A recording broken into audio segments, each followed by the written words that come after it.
How to fix Facebook can't send requests on Android phone. Hello guys, in today's video I'm gonna show you how to fix Facebook can't send requests on Android phone. First open settings and here we'll find apps and then apps again.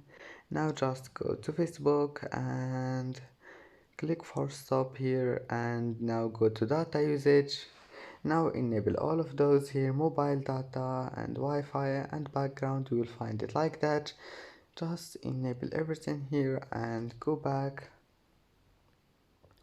Now go to storage and clear cache and then just go back and now just try again and your problem must be fixed. And that's it for today's video. If you like this video, don't forget like and subscribe, and thank you for watching this video until the end, and see you in the next video.